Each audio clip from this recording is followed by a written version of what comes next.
as the first question. Thanks, Whoopi. So former D.C. police officer Michael Fanone, who was nearly killed during the insurrection, has been speaking out publicly against the pardoning of his attackers.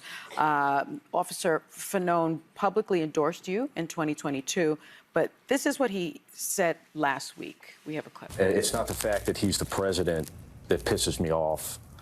It's the fact that all these people that said that they were, going to stand behind us and that they were going to stand, shoulder to shoulder with us, absolutely ran for the hills. Yeah. There's a lot of John Fettermans out there in the world. Yeah. And unfortunately, that's why we're in the predicament that we're in. Now, there are those on the left who feel like you have made a rightward shift recently, going to Mar-a-Lago, joining Truth Social, your positions on issues like immigration, fracking. What do you say to those who are now, in a sense, questioning your commitment to the Democratic Party? Oh, well, first, I wanted to just say I am so sorry for what happened to that officer. I mean, he's had a heart attack. His life, he almost died. I mean, I've had a stroke. Same thing. Absolute empathy and just appalled for what I witnessing what happened on January 6th. And I absolutely would reject pardoning people that were involved on that. And so right word, that's just happened not to be true. I've been on record, too, saying I am not going to become a Republican. Although maybe some people might be happy on one side, but I would make a pretty terrible Republican because, pro-choice, really strong immigration, pro-LGBTQ, just pretty I don't think I'd be a good fit. So I'm not going to change my party. And if I am going to I'm going to show up. I'll give you the exclusive. I can announce. So I believe that John Fetterman is not the worst of the worst when it comes to the Democratic Party, though. I feel like he's pretty neutral in a sense that he's actually willing to sit down with Republicans and hear them out and actually see what their vibes are, what their opinions are, and, choose from there if he rocks with them or not. He's not one of those types that automatically just shut out the other side of the party or the other party because he's affiliated with Democrats only. And he gets a lot of backlash because of that. And I feel like, that is actually something that should be praised more than being backlash, because he's in a sense bringing the parties together so they can work on multiple issues on both sides all at the same time, which is something that is needed in politics. And that is something that we really do not see. I can't keep chasing down every last thing that's online because they're just happen not to be true. And just look at my votes. Look at the things that I haven't changed in a way.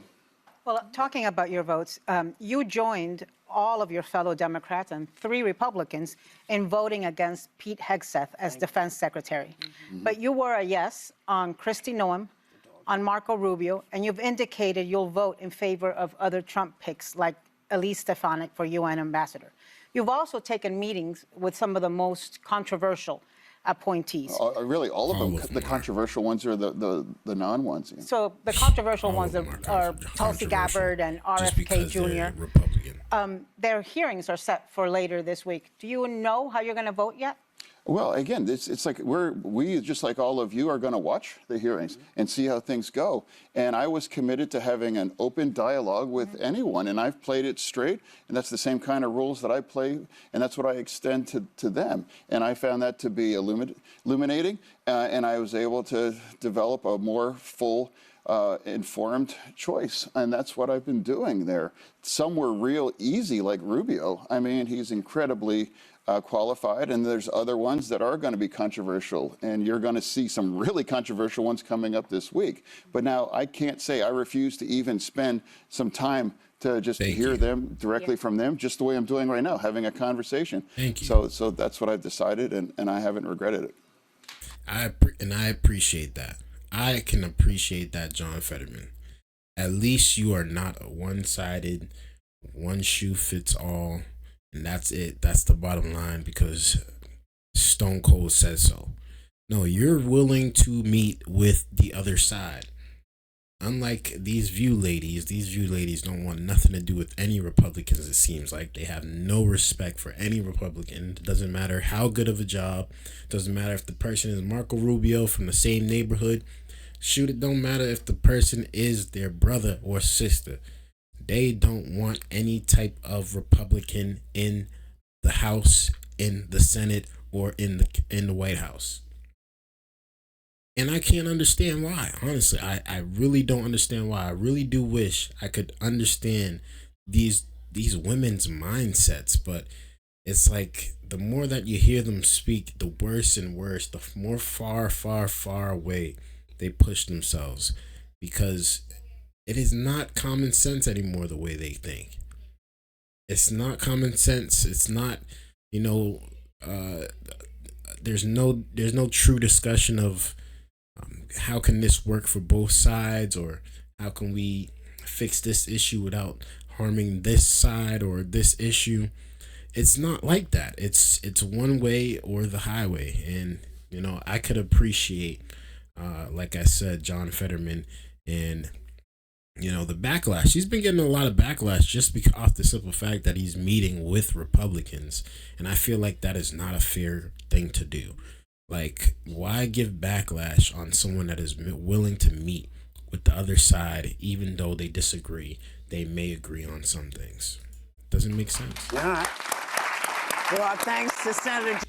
Well, I guess that is the part of this segment where he has to stand up for himself a little bit against these View ladies. It's not too bad here because, I feel like they respect this guy. If they didn't respect him, it would have been a whole different story up there. You would have seen a lot of yelling, a lot of screaming, a lot of scratching and hollering.